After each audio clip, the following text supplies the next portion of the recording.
seguramente usted se pregunta, ¿es normal tener sangrado después de la menopausia? Esta quizás es la pregunta más frecuente entre las mujeres que están actualmente en ese periodo, y hoy nos acompaña el ginecólogo Josué Vargas, quien nos va a aclarar dudas al respecto de ese tema. Doctor, ¿qué tal? Buen día. Buenos días. Gracias por la invitación. Gracias a ustedes más bien por acompañarnos, doctor. ¿De qué manera se determina que una mujer ya está en la menopausia? Claro, esa es una de las cosas más importantes a determinar realmente para poder aclarar todas estas dudas con respecto a lo que es la menopausia.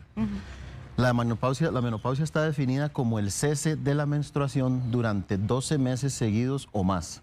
De manera que esto lo que hace es que refleja básicamente cómo el ovario básicamente influye sobre el útero, y el útero, por las instrucciones del ovario, normalmente produce la menstruación. Lo que va a suceder durante la menopausia es que los ovarios van a dejar de producir las hormonas que hacen las órdenes hacia el útero para efectos de que se produzca la menopausia. Entonces, básicamente, cuando una paciente no ha tenido menstruación durante más de 12 meses seguidos o más, esa paciente ya se considera que está en menopausia. Ahora, es importante tomar en cuenta que esa definición es para las pacientes que tienen útero. ¿Por qué razón? Porque tenemos el parámetro del sangrado menstrual para definir si la paciente ya entró en ese periodo. Ahora, pasa lo siguiente, hay pacientes que no tienen útero, por alguna razón en alguna vez de su vida les quitaron el útero, y entonces definitivamente ese parámetro o ese signo pivote de la menstruación ausente no lo tenemos.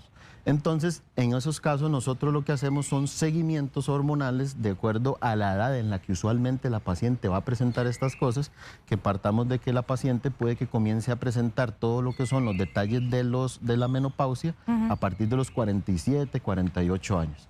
Pero entonces, cuando la paciente comienza en esas etapas, cuando llega a esa edad, muchas veces decidimos comenzar a hacer exámenes de rutina para definir si la paciente está o no está en menopausia.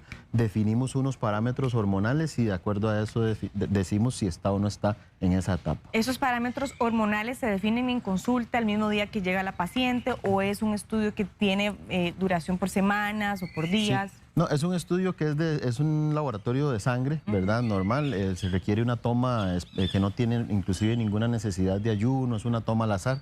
Son dos hormonas específicas, una que se llama la hormona folículo estimulante y otra que se llama el estradiol, el estrógeno circulante en sangre.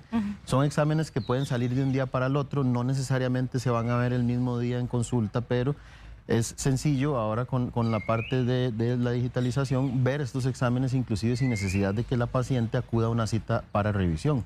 Pero son unos exámenes que no son largos, son exámenes de sangre que pueden estar de un día para otro. Partiendo de que usted decía, doctor, que es a partir de los 47 años, ¿a qué se debe que hay mujeres que entonces se enfrenten a una menopausia precoz? Claro, eso es importante porque de hecho que el factor principal para determinar si la paciente ha entrado en una menopausia precoz es cuando comienza con estos síntomas o comienza con estos trastornos premenopáusicos que ahorita los vamos a mencionar antes de los 42 años. Ahora, el detalle está en que el factor principal para que esto pase es la historia familiar de eso, que repita. Qué sé yo, que la paciente tiene su mamá, su abuela materna, tías maternas, familiares de primer grado que han tenido este evento en alguna vez de su vida. Ahora, existen otros factores de riesgo, por ejemplo, pacientes que muchas veces concomitantemente tienen problemas de hipotiroidismo, pacientes, por ejemplo, que han tenido su menarca temprana, la menarca es la primera menstruación de la vida. Entonces, son algunos factores que determinan si esa paciente podría entrar en esa etapa. Pero hay muchos, por decirlo de una forma, muchos cortes de edad para diversos momentos del proceso. Por ejemplo, más o menos a los 47 años es común que la paciente comience a tener un trastorno menstrual en el que comienza primero a cortarse el ciclo menstrual. Eso se llama transición menopáusica temprana. Después de eso, la paciente comienza a tener trastornos ovulatorios porque los óvulos ya no maduran de la forma que maduraban antes, son un poco más lentos. Entonces eso hace que las menstruaciones se comiencen a alargar entre sí. Eso es un periodo posterior a esta transición menopáusica temprana y se llama transición menopáusica tardía. Después de ese momento, cuando nos acercamos a los 52 años, que es la media real en la cual las pacientes en general entran en menopausia, ya nosotros pensamos que cuando esa paciente comienza a alargar sus ciclos, después de que pasa un año, quiere decir que ya ese ovario dejó de trabajar. pero son detalles que hay que ir viendo inclusive desde los 45, 47 años, porque todas se van a comportar diferente. Si bien es cierto, la menopausia como tal, que es el cese de la menstruación durante más de un año, puede que se instaure hasta los 50, 52 años, el proceso de instauración puede iniciar inclusive de 3 hasta 5 años antes. Entonces, estos detalles son muy importantes porque el hecho de hablar de sangrado de la menopausia requiere muchísimo que definamos que sangrado después de la menopausia es cuando la paciente realmente sobrepasó esos 12 meses sin menstruación. Antes de que eso no pase, esa paciente está en transición y es normal que tenga sangrados desordenados, que tenga sangrados excesivos y demás. Los tratamientos son totalmente diferentes porque al inicio uno lo que busca es aportar hormonas, por ejemplo, para mantener una regulación hormonal adecuada y que la paciente no sufra estos cambios. Porque el hecho de que esto sea algo normal no significa que la paciente tenga que aguantárselo. Tenemos herramientas para poder ayudarle.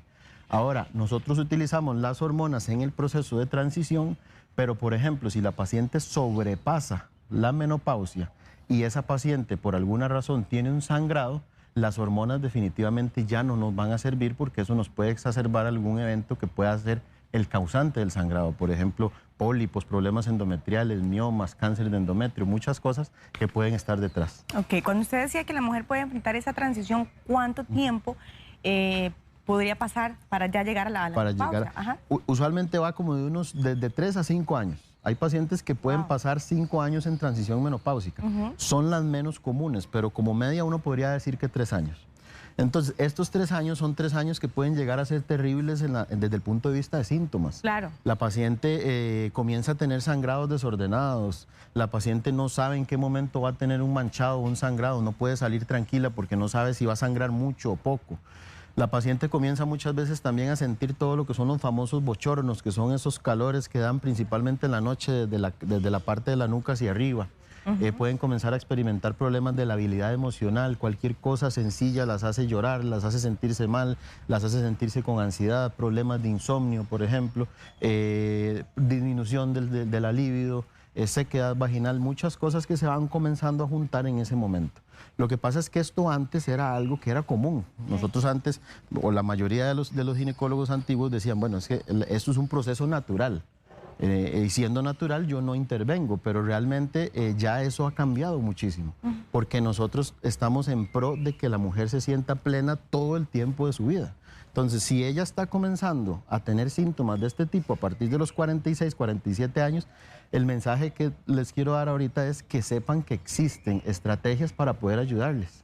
Y muchas. Podemos utilizar medicamentos vaginales para la sequedad, podemos utilizar hormonas para regulación, podemos colocar dispositivos intrauterinos que se encargan de mantener el útero en reposo durante todo el tiempo de la transición. Entonces la paciente se olvida del sangrado.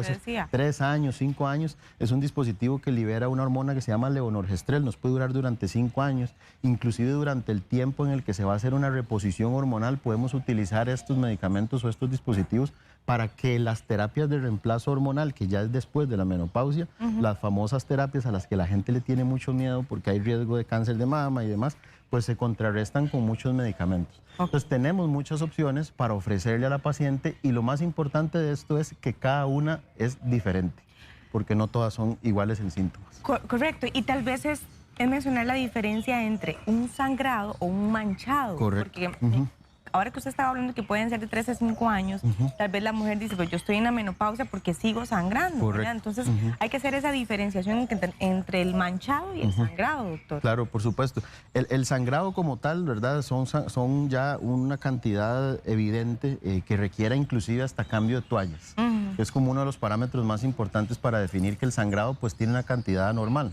Inclusive si el sangrado comienza a tener coágulos, lo cierto es que en la buena teoría los sangrados del endometrio no deberían de tener coágulos. Cuando tienen coágulos uno considera de que la paciente puede que esté sangrando un poco más de la cuenta. Aunque parezca mentira, el coágulo no es algo normal dentro de la menstruación. Sin embargo, es común y no necesariamente representa algo malo.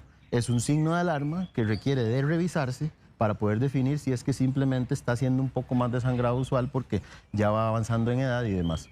Pero los manchados muchas veces son los que más desapercibidos pasan, porque el manchado básicamente, como lo dice la palabra, es un manchadito poquito no requiere por lo general de un cambio de toalla de ninguna toalla sanitaria, protector, o eventualmente inclusive la paciente a veces lo nota tal vez solo en la ropa interior. Estos manchados hay que tenerles principalmente cuidado después de que se instaura la menopausia. Y voy a volver a ser enfático, después de 12 meses de no menstruar. ¿Por qué? Porque esa paciente ya se considera un sangrado postmenopáusico. Y si la definición básica de la menopausia es que la paciente no sangra más, definitivamente un sangrado después de esta etapa no es normal. Manchado, sangrado fuerte, poquitito, agüita con colorcito rojo, eso siempre hay que revisarlo. Siempre la premisa de este tipo de síntomas es buscar la posibilidad de que exista algún proceso maligno. Como les digo siempre, no significa que esta, al ser la premisa, sea lo más frecuente. Sí. Porque lo más frecuente es que nosotros encontremos otras causas. Y por dicha eso sucede. Lo que pasa es que muchas veces esos sangrados pasan desapercibidos y la paciente se deja. Porque no sabe si realmente es un sangrado de preocupación, si la cantidad que tuvo o no.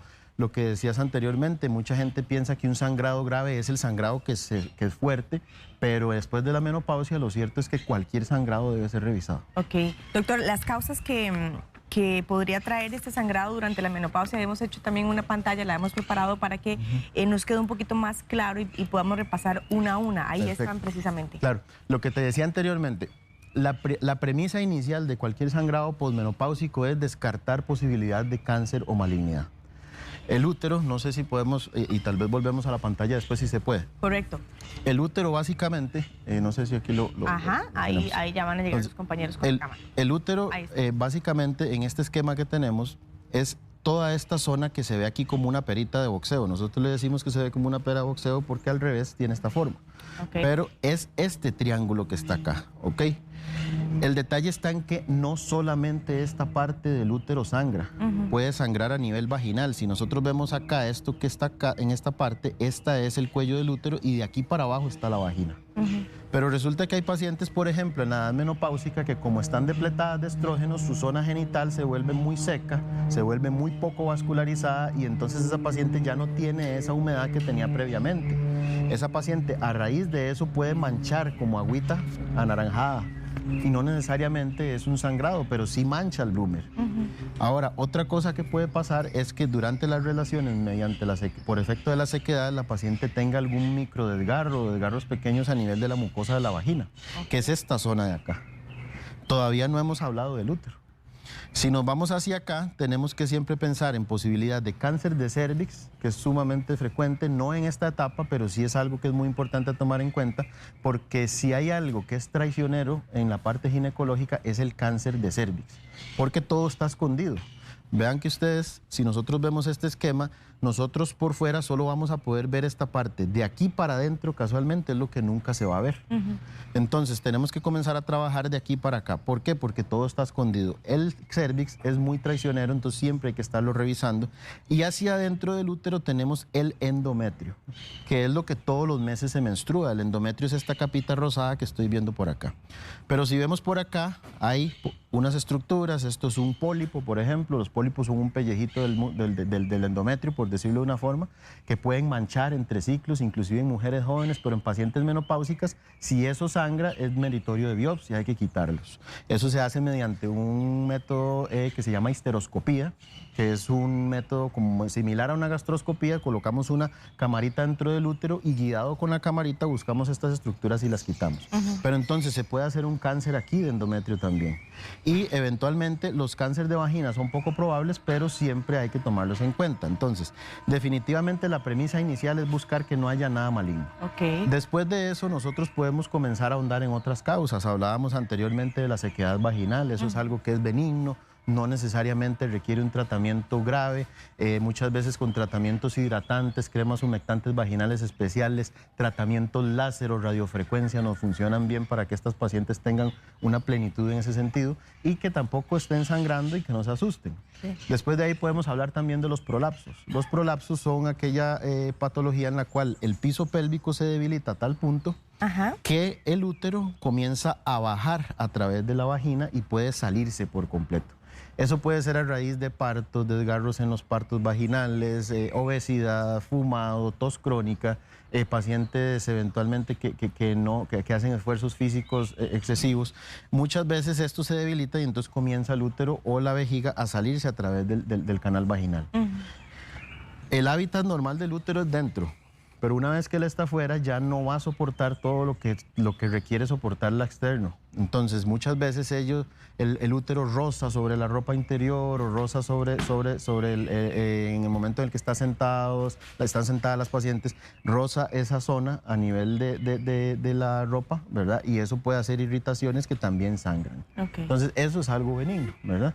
Entre otras causas que eventualmente también podemos tomar en cuenta, por ejemplo, tratamientos hormonales. Hay pacientes que utilizan tratamientos de reemplazo hormonal que a veces en algunos desequilibrios pueden generar sangrados.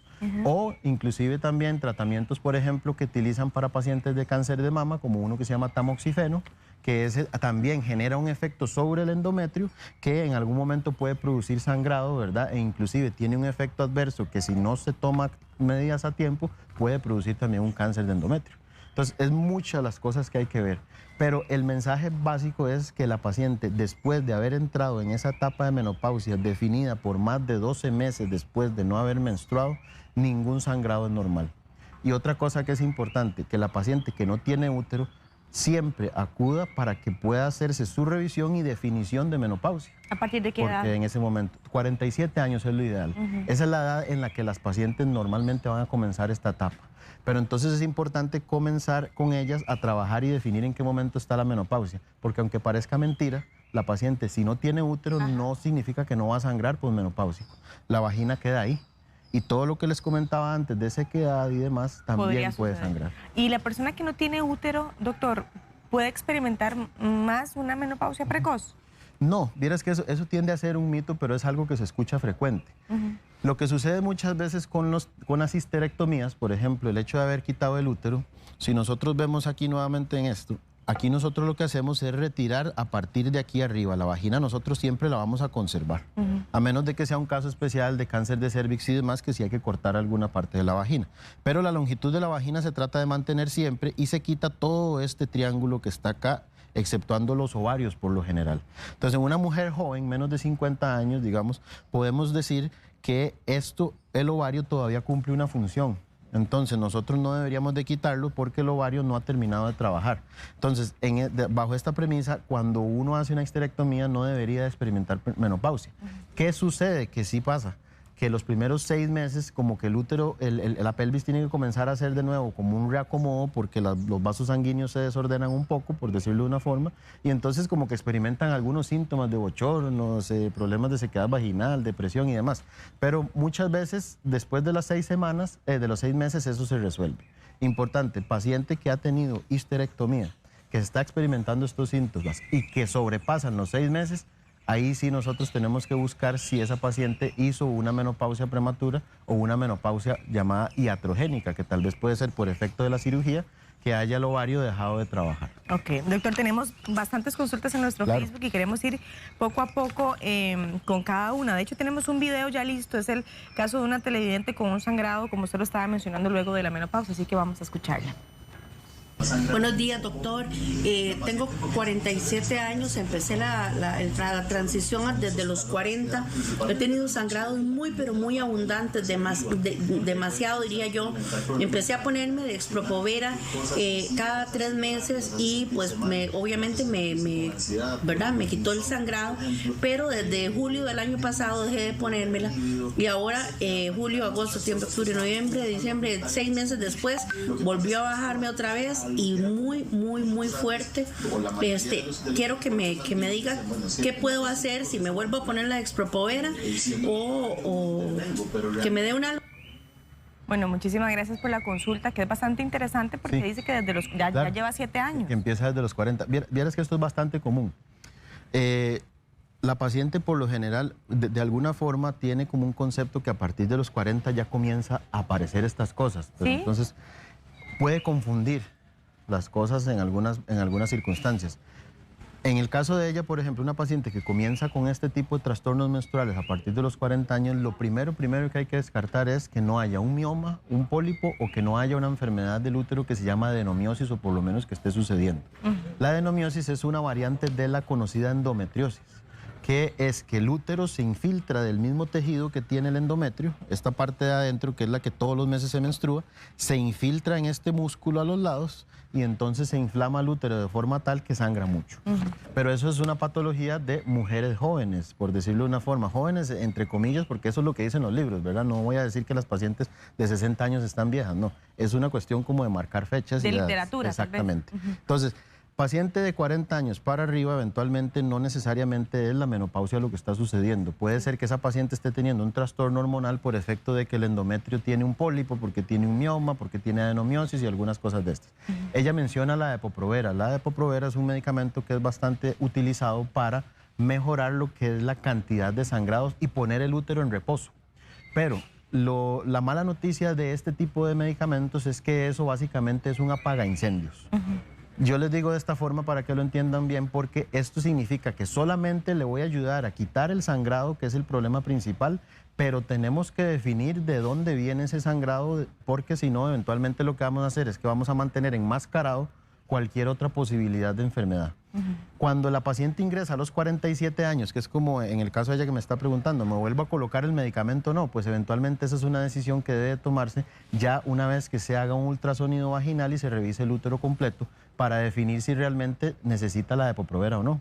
Porque este tipo de medicamentos, como les digo, son, entre comillas, apaga incendios. Entonces eso es básicamente como darle una acetaminofén a una persona que le dan dolores de cabeza todos los días y que la dejemos con la acetaminofén durante un año entero y resulta que al final de cuentas no buscamos la causa y encontramos un tumor cerebral.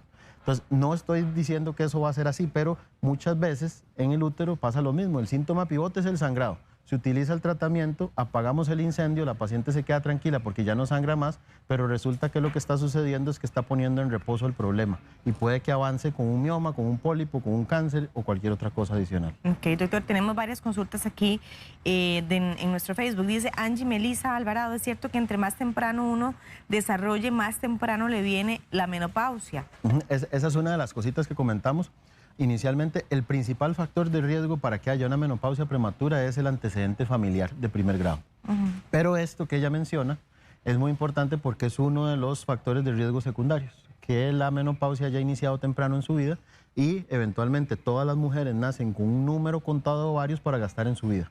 Entonces, si la paciente ingresa a su menarca a los 14 años, pues eventualmente esa paciente va a gastar sus ovarios o sus óvulos desde los 14.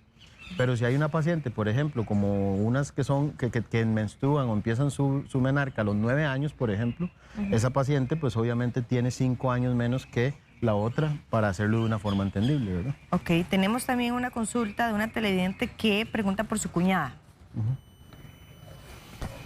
Buenos días a los dos. Me gustaría saber, doctor, la esposa de mi hermano le detectaron un cáncer de útero. Ella años anteriores se hacía Papa Nicolaos y todos le dijeron que no tenía nada, que estaba perfecto. Resulta que ahora tiene un cáncer de útero.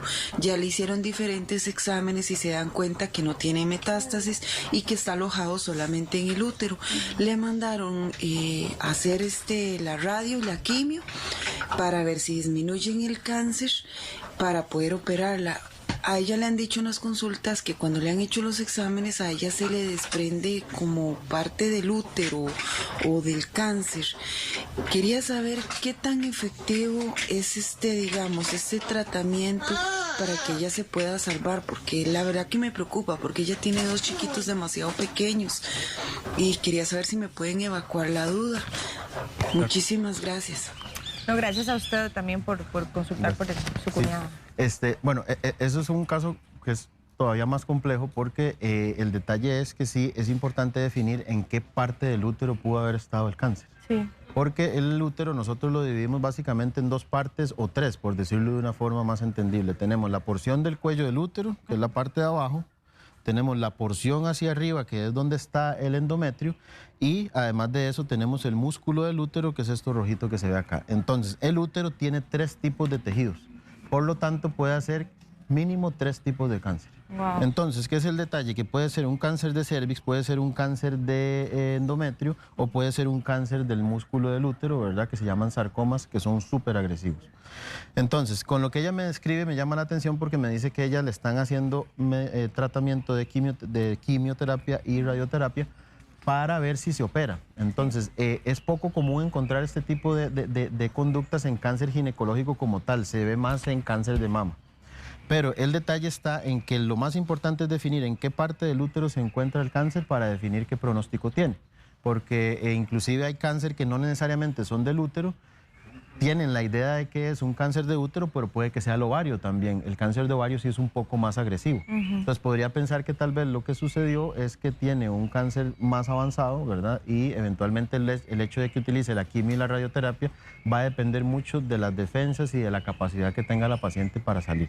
Si ya ahorita está en una etapa de quimioterapia y radioterapia, es una etapa que ya está avanzada. Entonces ella, más que todo, la efectividad de esto es muy dependiente de cómo ella lo vaya a tolerar. Doctor, ¿y por qué esperan, por ejemplo, hacerle todo el tratamiento de quimioterapia, radioterapia y todo antes de operarla? ¿Por qué no lo hacen tal vez de una vez? Sí, eso depende, como te decía, de algunos casos, porque como te digo, normalmente lo que es cáncer ginecológico, todo lo que es cervix, útero y demás, casi siempre o siempre, en la mayoría de los casos, se opera antes de enviar a quimioterapia. Entonces, por eso es que te digo que me llama la atención, porque eso se hace, como te digo, en mama o en otros sitios.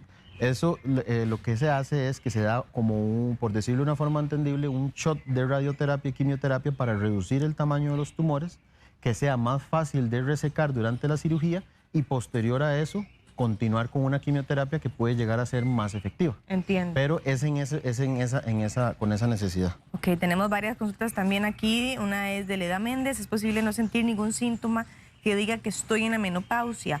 Interesante, porque dice que tiene 59 años, pero la menstruación le dejó de venir hace muchos años y nunca tuvo ningún síntoma. Sí, esos son casos aislados y tengo que decirle que tiene muy buena suerte. Porque muy bien, doña Leda. pues existen, hay pacientes que no hacen ningún tipo de síntomas. Hay pacientes que no pasan, por ejemplo, por la transición menopáusica, todo ese enredo que te decía de sangrados desordenados, bochornos, calores, todo eso, hay mucha gente que no lo pasa. Hay pacientes que de un momento a otro dejan de menstruar y ya pasó un año y no volvió la menstruación. Puede suceder, no significa que sea nada malo para que tranquilidad de ella y pues le vuelvo a decir, realmente ha tenido muy buena suerte porque no sufrió de ninguna de esas cosas que es como lo que más molesta prácticamente. Hay dos consultas interesantes, una es que estoy viendo aquí doña Ivonne y doña Isabel. Vamos a comenzar con la doña Isabel. Dice que la mamá tiene 76 años, ella tuvo menopausia precoz a los 38, no tomó estrógenos y a partir de los 70, doctor, ha tenido sangrados, le hicieron un tipo de legrado hace 6 años para limpiar un líquido que tenía en el útero, pero todavía tiene ese sangrado. Ella comenta que le dan todos los malestares previos a la menstruación, dolor de pecho, cintura y malestar en general. Okay. El doctor que la vio le dijo que eso es algo con lo que tiene que vivir. Ok, eso es un detalle importante porque en ese momento, ya a los 70 años, uno definitivamente no espera que haya un sangrado de ninguna manera. Correcto. Ahora, sucede muchas veces, como la vagina y lo que es el recto están muy cerca. Yo siempre molesto con eso porque yo digo que eso está como mal hecho, porque está primero la entrada de la vejiga, la vagina y después está el recto y eso todo se mezcla. Entonces, el detalle está en que muchas veces esas pacientes comienzan a ver sus sangrados y no necesariamente puede que sea del útero. Si ella ya tiene, por ejemplo, un legrado que dice que no tiene ninguna alteración, pues habría que ver ahora cómo está el grosor del endometrio para ver si eventualmente ya nos sale un mejor tejido para poder definir el diagnóstico. Pero lo que es importante tomar en cuenta también es que hay que revisar el cuello del útero con una colposcopía para ver que esté totalmente normal. Ya tiene su legrado, hay que hacerle un ultrasonido para ver cómo está el grosor del endometrio y lo más importante era lo que iba a decir al inicio. Revisar si no viene de otro lado, porque a veces orinan con sangre y piensan que es un flujo vaginal sanguinolento, o inclusive hay pacientes que tienen trastornos rectales como hemorroides y demás y se confunden, porque donde manchan el bloomer lo primero que ve es que hay un manchado, un sangrado, pero no se acuerda, de lo primero que se acuerda es de la zona genital femenina. Pero está la vejiga y está el recto, puede sangrar también ambos. Entonces hay que hacer una revisión exhaustiva, ver si va a necesitar una colonoscopía, ver si va a ocupar una cistoscopía, inclusive, que es un examen con una camarita dentro de la vejiga. La colonoscopía es dentro del colon.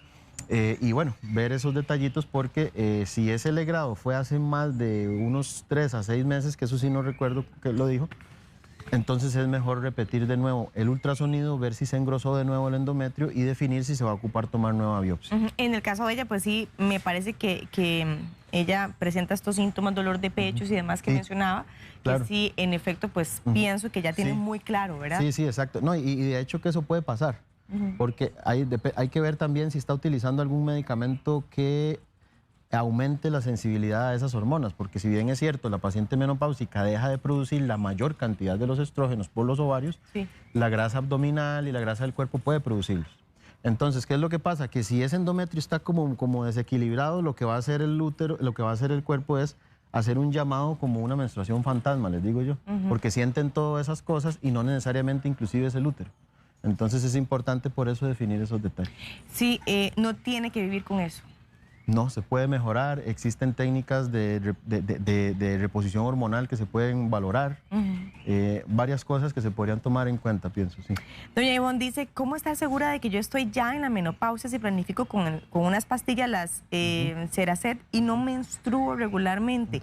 ¿Cómo puedo saber si realmente hay ausencia de menstruación? Incluso puede servirnos esta consulta Claro. para quienes tienen otros dispositivos Sí. intrauterinos. De hecho que sí, esa consulta es importante porque es frecuentísima.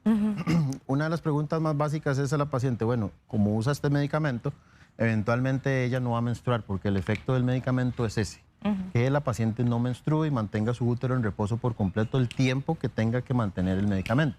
Ahora, si esta paciente ya está ingresando a los 47, 50 años, uno más o menos hace una historia clínica acerca de más o menos cuándo se le fue la menopausia a las familiares, ¿verdad? Por eso es tan importante y tiene tanto peso eso, para decir, bueno, si la media de menopausia es a los 50, pues entonces hay que quitar las pastillas, darle un tiempo prudente de 1 o 2 meses para hacer los exámenes que te comenté al inicio.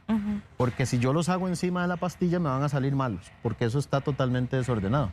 Pero yo tengo que quitar la pastilla más o menos a los 50 años, la quitamos, le damos 1 o 2 meses para que el cuerpo responda solito y es cuando ya el cuerpo más o menos respondió solito, entonces utilizamos las hormonas para definir en qué nivel se encuentra y ya poder decirle a la paciente que está en menopausia.